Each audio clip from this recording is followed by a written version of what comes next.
I first realized something was off when my electric bill doubled overnight. I'm not talking about a hot summer spike or some forgotten appliance sucking power. I mean a full-blown leap from $180 to nearly $400. I'm Quentin Rivers, ex-electrician turned small engine repair guy, and I know my way around a breaker box. So I started poking around. My house sits at the end of a cul-de-sac in a neighborhood run by a notoriously petty HOA, headed by none other than Olivia Vanders, a bleach-blonde tyrant with a pixie cut, oversized sunglasses, and a voice that could peel paint. She's the type who counts how many inches your trash bin is from the curb and fines you if it's half an inch over. Anyway, I got home one night from work, and the porch light was flickering. That's when I noticed the seal on my electric meter looked off. The tamper tag was broken, and one of the screws had been replaced with a mismatched brass one. I didn't touch it, I knew better. I grabbed my phone and called the power company first thing the next morning. "Sir," the technician said when he arrived and inspected it, "this meter's been manipulated. It's reading higher than the actual usage." "Manipulated?" I asked, already knowing the answer but needing to hear it. "Absolutely. Someone's installed a shunt inside the meter housing. It tricks the system into overreporting usage. It's illegal." That's when I told him about Olivia.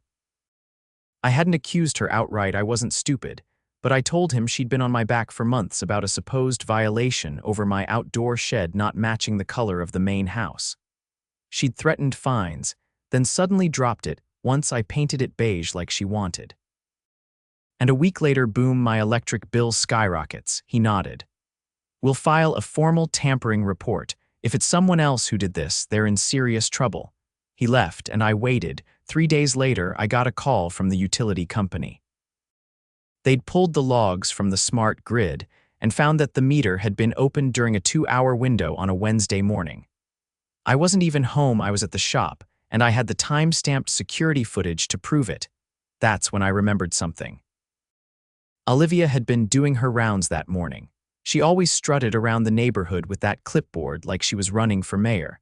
But I had installed a motion-activated camera above my garage after someone tried to steal my lawnmower last year. I pulled the footage.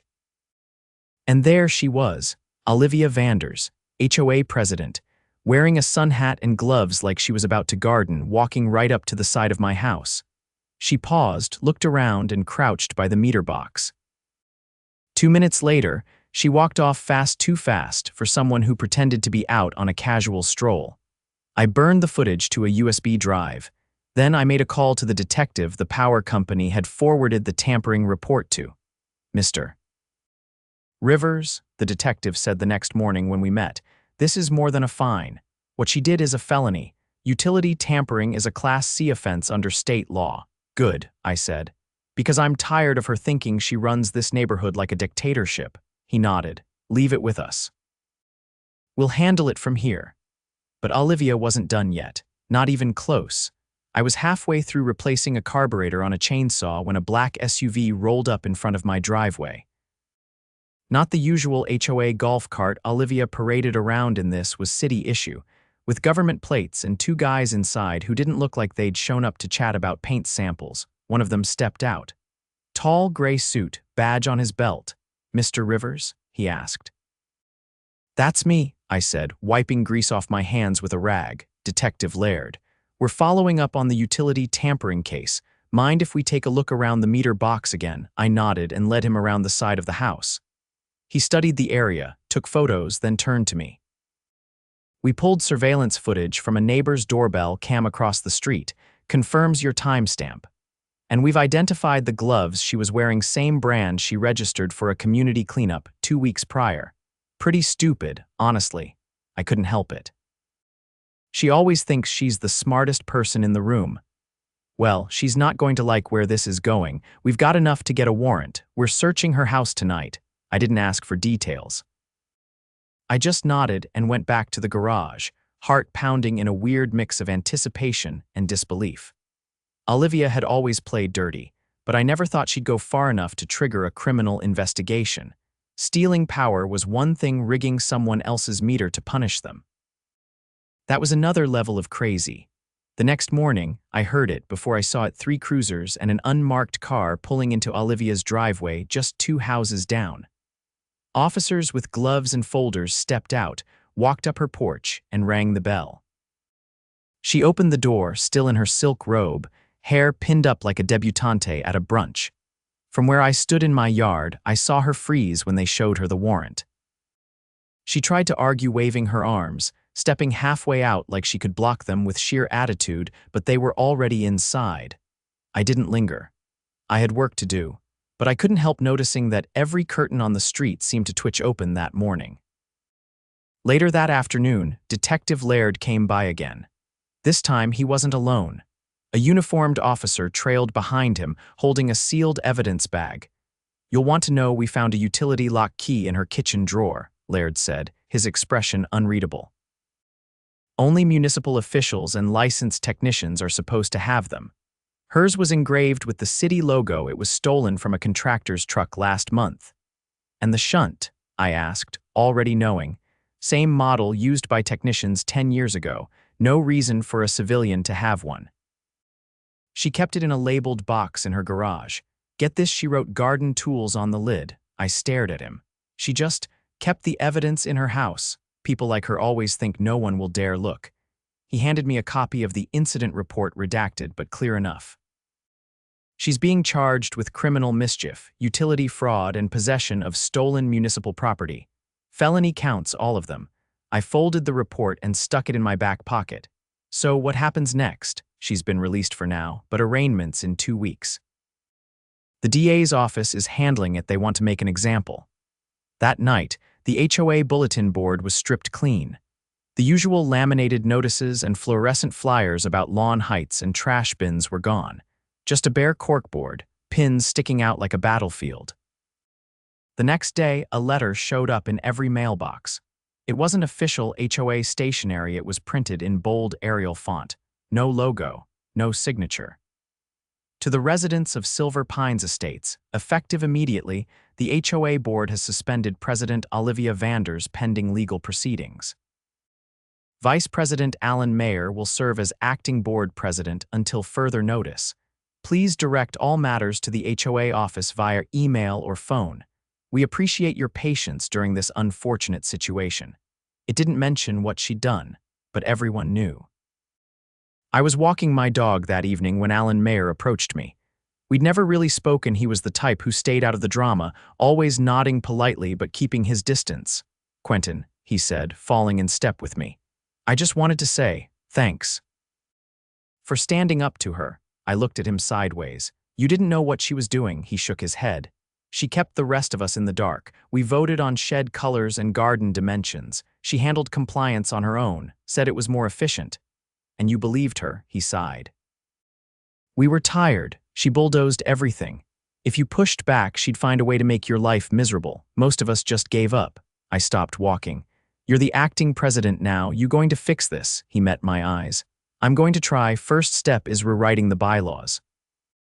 No more closed door enforcement. Every citation gets voted on, and no more fines without evidence." I nodded.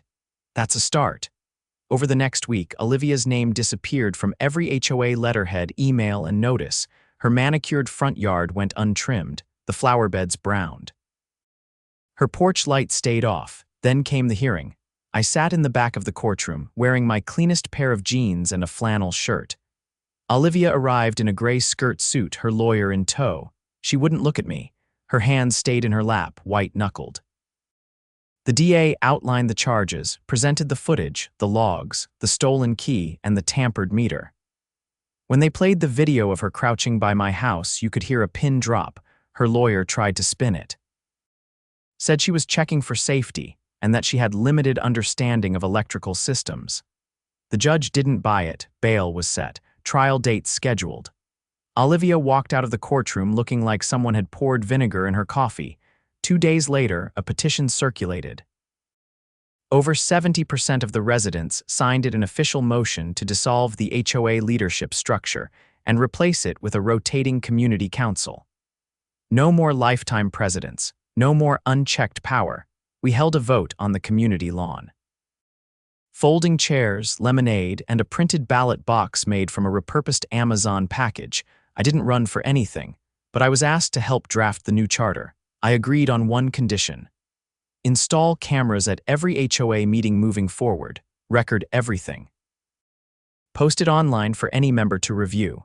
They agreed. 3 weeks after the vote, new signs went up: Silver Pines Community Council transparency, fairness, respect.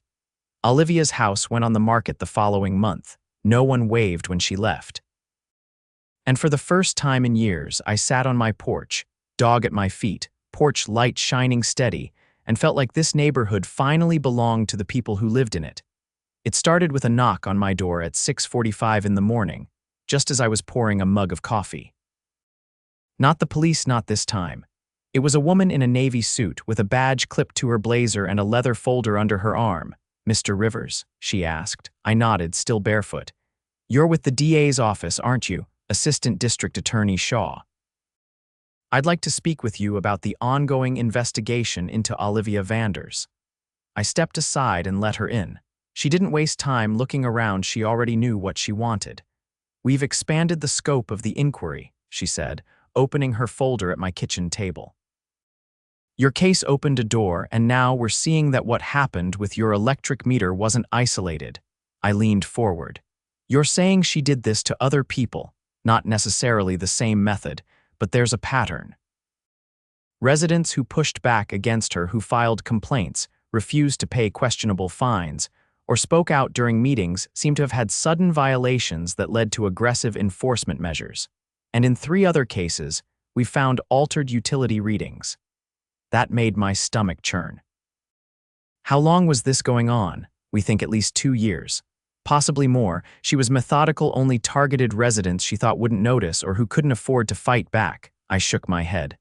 Why would she even do it? What did she get out of it? Shaw pulled out a printed spreadsheet. "This is a breakdown of the HOA's discretionary fund withdrawals over the last 18 months. The bylaws allowed the president to authorize emergency expenses without board approval.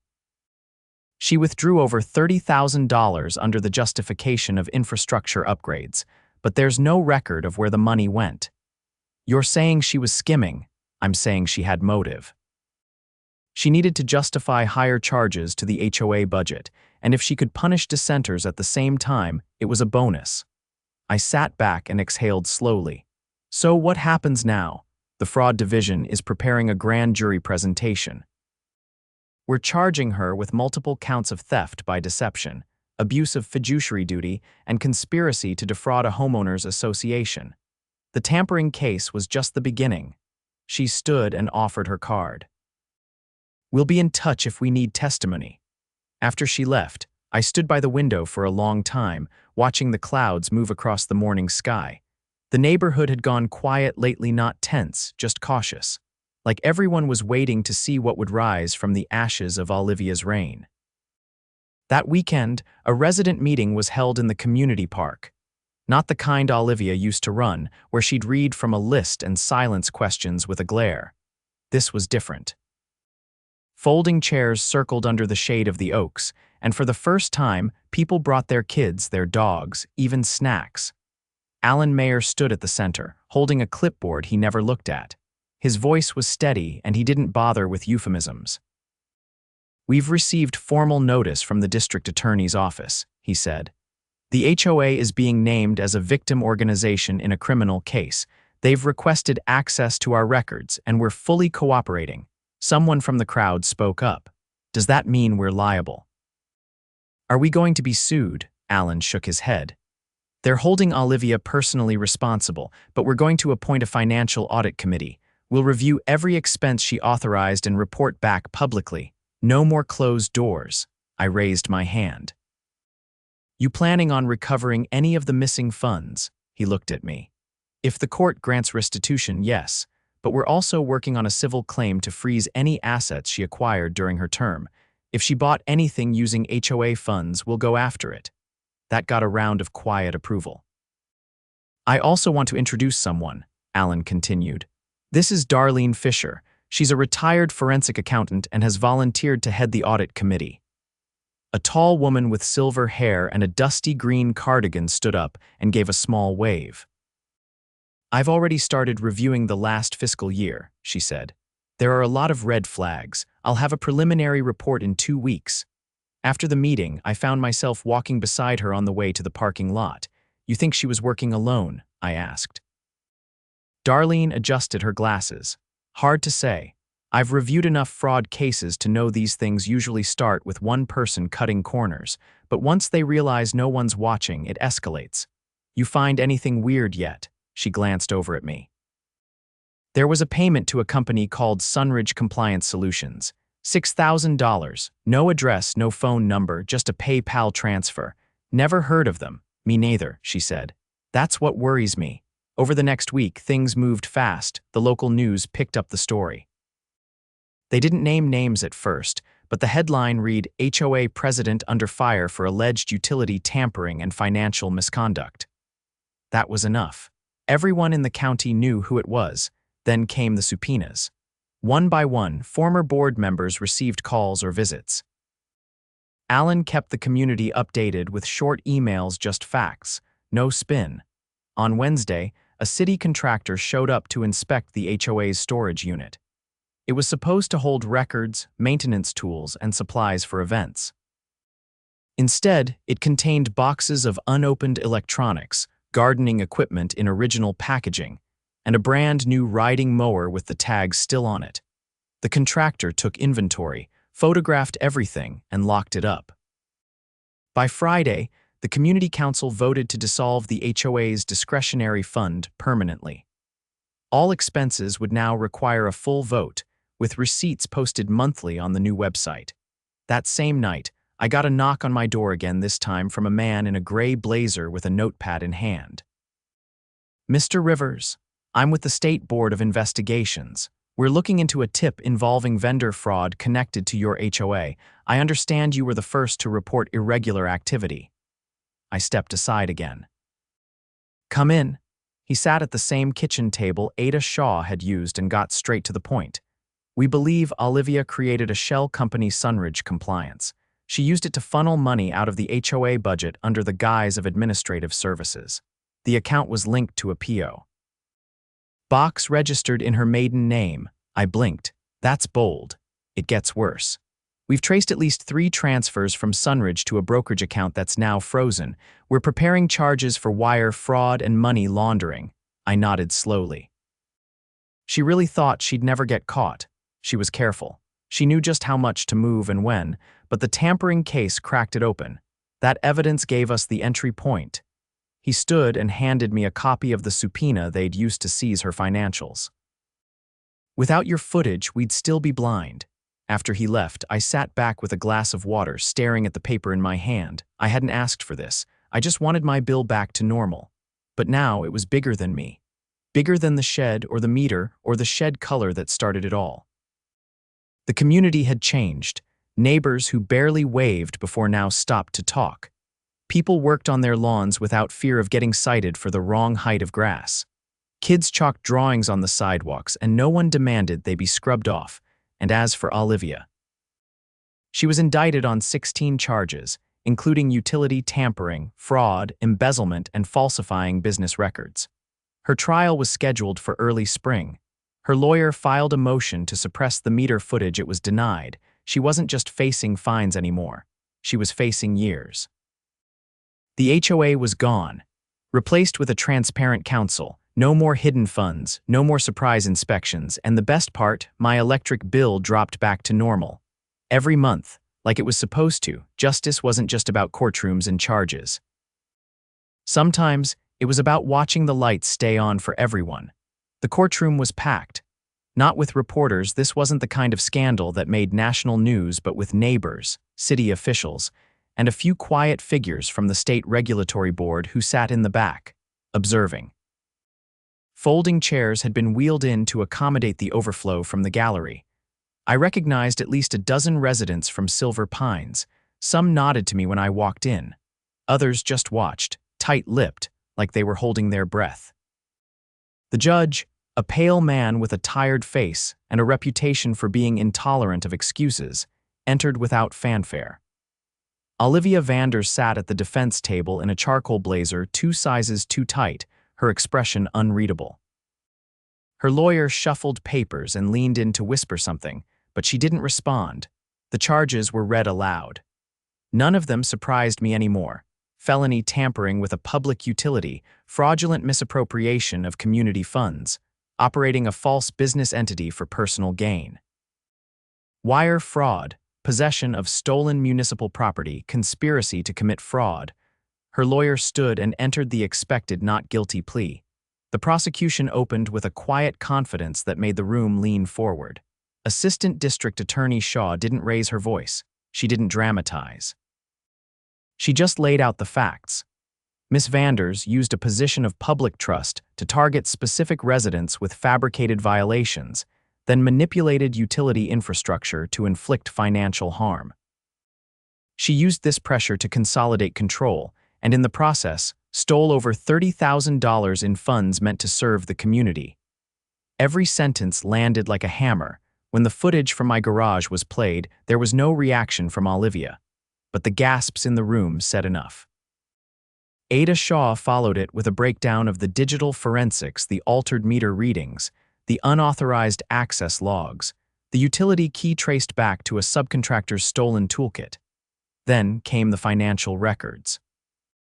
Ada Shaw held up a printed copy of a wire transaction made from the HOA account to the phony vendor, Sunridge Compliance Solutions, along with a matching withdrawal from the connected brokerage account 2 days later. Every transfer had been time-stamped. Every signature matched Olivia's. The defense tried to pivot. Her lawyer claimed she'd been overwhelmed, that the HOA had grown beyond her control, and that these were administrative oversights misunderstood as criminal actions. The judge looked over his glasses. Your client installed a bypass device on another person's electric meter. That's not an oversight. That's a felony. When the defense tried to challenge the surveillance footage, the prosecution introduced metadata from my security system proving it had never been altered.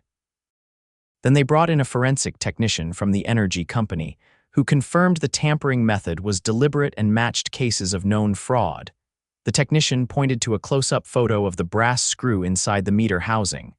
This isn't a repair, it's a bypass. It would take someone experienced in electrical systems or someone who copied the technique. Olivia remained silent through it all. She never took the stand. The trial lasted 5 days. The jury returned with a verdict in under 4 hours, guilty on all 6 counts. The sentencing hearing came 2 weeks later. I didn't plan on attending, but the counsel asked me to come, not to speak, just to be there.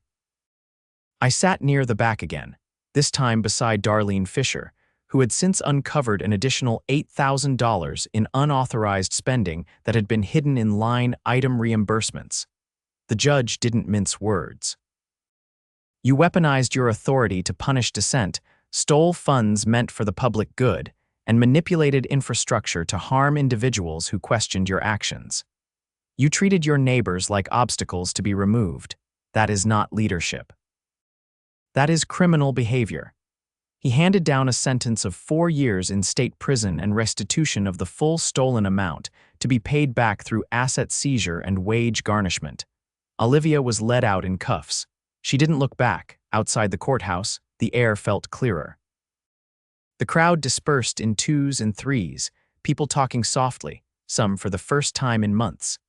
Neighbors who had once avoided eye contact were now exchanging phone numbers. One man, an older vet with a limp I'd only ever seen mowing his lawn alone, clapped me on the shoulder on his way by. Didn't think anyone would ever stop her, he said. But you did. I didn't know what to say, so I just nodded. Over the next few weeks, the community council moved quickly. Darlene posted a full audit report online, detailing every transaction Olivia had made without board approval. The council voted to install a permanent oversight committee, with rotating members pulled at random from the neighborhood. No more unchallenged authority. They also changed the rules about property inspections. From now on, any inspection had to be requested in writing, logged publicly, and performed with at least one witness present. Violations had to be supported by dated photographic evidence, and reviewed by a panel of 3 residents chosen by lottery. The HOA as it had existed was officially dissolved, a vote passed with 94% approval.